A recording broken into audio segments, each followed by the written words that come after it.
Is nature creative? Is nature creative? Are the laws of nature creative? Why are there laws of nature? So I've been pondering these questions for a long, long time. And here is my take. Creativity is based on unpredictability. If a system is totally predictive, then it's an algorithm. There's no creativity. What we call the laws of nature are actually regularities of experience in consciousness. Why they exist, nobody can tell you. But there are two ideas I'd like to propose which suggest that nature is creative because it's an expression of consciousness, my obsession. So first of all, why is mathematics unreasonably effective in describing the laws of nature?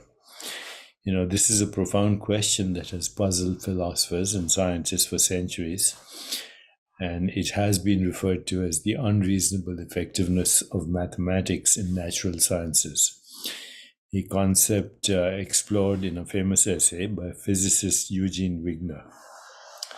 So before I tell you my take, here are some standard perspectives. One argument is that mathematics and the universe may share a common origin or underlying structure. However, do remember, mathematics is an activity in the human mind. It's an expression of consciousness. So if the universe is inherently mathematical, then it's only natural, in my view, that our mathematical constructs, which occur only in consciousness, should describe the regularities of experience that we have. Our minds create mathematics, and mathematics is a very effective tool to make sense of patterns and relationships. It's possible that we perceive and model the universe in a mathematical way because mathematics evolved as an activity in the human mind, an expression of consciousness. So mathematics has been used as a tool. It's precise, it's logical, it allows us to make testable predictions and allows us to then conceive experiments and theories and design observations. It's the most effective tool for theoretical physics. There's another thing in mathematics that you may be familiar with. It's called Gödel's incomplete theorem. So Gödel's incompleteness theorems proved that any sufficiently powerful formal system, like some areas of mathematics, will contain statements that are true but cannot be proven within that system. So Gödel's work suggests that even the most rigorous mathematical systems have limitations. Nature, if bound by laws, might operate on rules that exist outside our current mathematical understanding.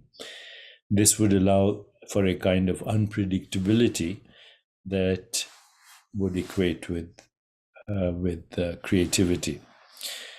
Okay, then of course there's quantum mechanics, which could imply creativity in nature.